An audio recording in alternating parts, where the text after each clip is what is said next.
welcome to The Spread, a safe space where we get to discuss everything sex and relationships. I'm in the great outdoors, i.e. the balcony of my house.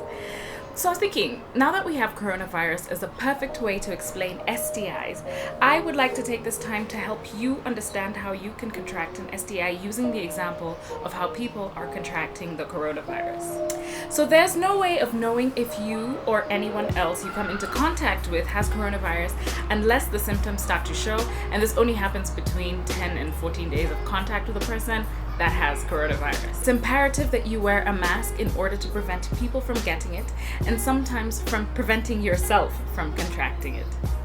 Let's call the mask a condom. The safest way after abstaining to prevent yourself or anyone that you come into sexual contact with is always to wear a condom or a latex or non-latex barrier when having sex or sexual contact. One of the most common questions we hear today is, how do you know if somebody has the coronavirus? Have you been tested? Did you recently travel? Are you not scared of getting it? Should I go outside without wearing a mask? And the most important one is social or physical distancing. Is it a real thing?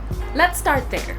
It's always safest to keep your distance from people, especially if you do not know their travel history. Before you have physical intimacy with anyone, you must be as cautious as you are with the coronavirus. So, when is the last time you exposed yourself? Have you been tested? Do we need to wait a few weeks before you can get tested to allow a virus or a bacteria its incubation period?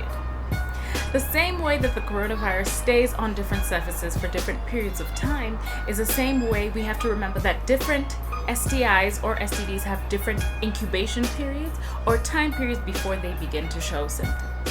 Some don't show symptoms at all, and that's why it's important to get checked regularly and make sure that you share the results with the person or the people that you want to have physical intimacy with. The incubation period for coronavirus is between 10 to 14 days after exposure. Chlamydia, 1 to 3 weeks after exposure. Gonorrhea, as early as 2 days after exposure or can take as long as 1 month. Genital herpes within 2 weeks of exposure. Oral herpes, 4 to 6 weeks. HIV around 2 weeks after exposure, and it's important to know that, however, it may take up to 6 months after exposure of the HIV virus before you will test positive for an HIV antibody test, although most infected people will test positive within 3 months. Hepatitis B between 4 to 6 weeks after infection, and some STDs may not show symptoms for up to 2 years, such as HPV, so make sure that you go and get tested. All of this is to say we can be more open with the conversations we have with our partners in order to know if anyone has any STIs or STDs before we have any sexual intimacy.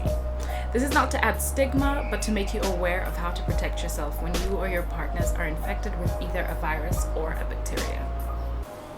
Let me tell you guys something. The best sex you will ever have is the one where you are completely aware of your partner's status and are comfortable sharing your body with absolutely no worries, you know?